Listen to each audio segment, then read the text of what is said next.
Todo o conteúdo apresentado neste vídeo foi gerado com o apoio de inteligência artificial, revisado e adaptado para fins educacionais.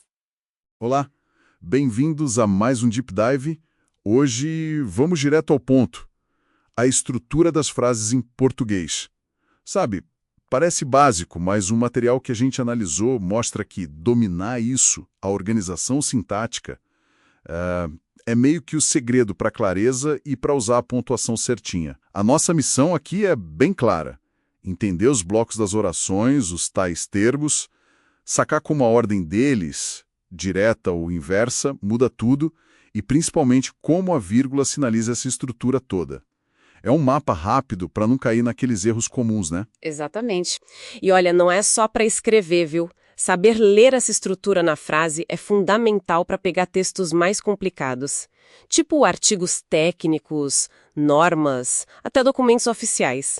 Ajuda muito a sacar a ênfase, a lógica do que está ali escrito. Ok. Vamos desembrulhar isso então. Começando pelo começo, né? Os termos essenciais, sujeito e predicado, são tipo o coração da frase. Isso, o núcleo mesmo. Tipo, a nova portaria foi publicada. Aí, a nova portaria é o sujeito, certo? E foi publicado é o predicado. Simples assim. Perfeito. E aí já entra a famosa regra de ouro, que, nossa, causa muita confusão. É assim, nunca, jamais, use vírgula para separar o sujeito do verbo. Ah, tipo, o diretor assinou. Exato. Nem entre o verbo e os complementos dele, objeto, direto, indireto, quando tá tudo na ordem direta, sabe? Sujeito plus verbo plus complemento. Muita gente erra aí porque pausa na fala, mas na escrita essa sequência é um bloco só. Faz sentido. Então separar, tipo, o gestor implementou a medida não é só um errinho técnico, pode quebrar a lógica mesmo, né? Especialmente num texto mais formal. Precisamente. Quebra essa unidade básica. A vírgula ela vai entrar em jogo mais quando a gente, quebra essa ordem padrão ou quando a gente insere uma informação meio que de lado. Certo. Então, se a regra é não separar esse núcleo, quando que a vírgula é bem-vinda ou até necessária? Ótima pergunta. Olha, um uso super comum é para isolar o adjunto adverbial, aquele termo que indica tempo, lugar, modo, causa, sabe? Quando ele vem lá no começo da frase, meio que furando a fila... Ah, entendi, tipo... A regra geral é assim. Se esse adjunto for longo, umas 3 palavras ou mais, a vírgula é obrigatória.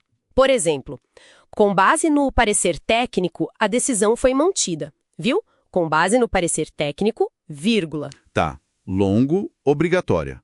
E se for curto? Aí, se for curtinho, 1 ou 2 palavras, tipo hoje ou lá, a vírgula é opcional. Tanto faz hoje o sistema funciona ou hoje o sistema funciona. A gramática permite os dois. Ah, esse opcional da gramática às vezes complica, né? Mas a regra do longo ficou clara.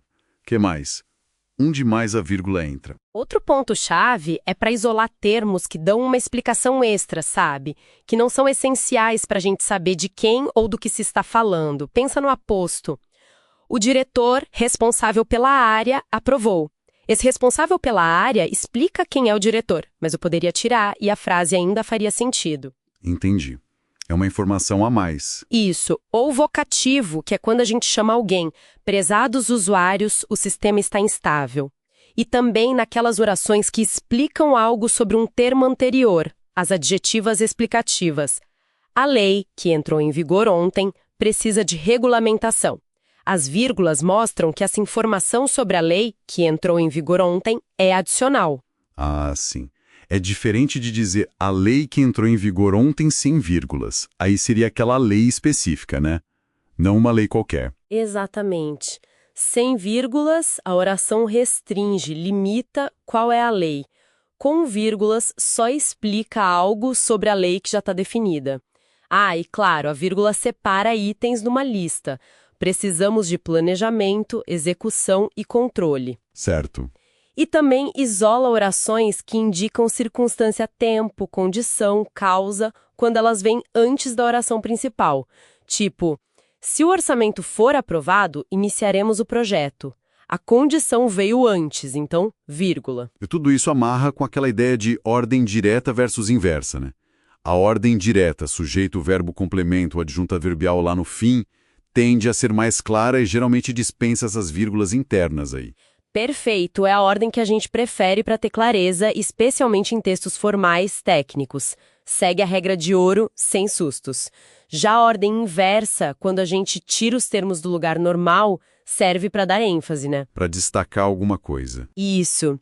O adjunto adverbial no início é o caso clássico que a gente viu, e aí a vírgula é essencial para marcar esse deslocamento. Outra inversão comum é botar o sujeito depois do verbo. Foram publicadas novas diretrizes.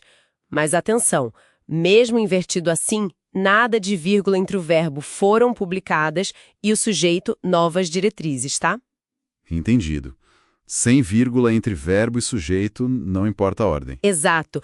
E só para não esquecer, para listas muito complexas, sabe, onde os próprios itens já têm vírgulas dentro deles, aí pode entrar o ponto e vírgula. Ele funciona como um separador mais forte. É bem comum em leis, regulamentos. Então tá. Para a gente amarrar tudo, o que isso significa na prática? A grande lição parece ser que a pontuação não é para respirar, né? Ela é um mapa da estrutura lógica da frase. Entender o papel de cada termo e onde ele está, é isso que destrava o uso correto da vírgula. Exatamente. E pensando no quadro maior, né, reconhecer a ordem direta, as inversões e o porquê das vírgulas, isso não só ajuda a escrever certo, deixa a leitura muito mais crítica, mais afiada. A gente começa a perceber as intenções, as ênfases que o autor quis colocar ali, principalmente em textos importantes, onde cada vírgula pode sim mudar um pouco o sentido. Pois é. E fica a reflexão final, então. Para além de acertar na prova ou no relatório, como é que essa consciência da arquitetura da frase pode mudar o jeito como a gente lê as coisas no dia a dia? Uma notícia, um e-mail, até um contrato. Que outras camadas de significado, ou talvez ambiguidades, a gente começa a notar quando presta atenção não só no que está dito, mas em como a frase foi montada? Fica aí para pensar.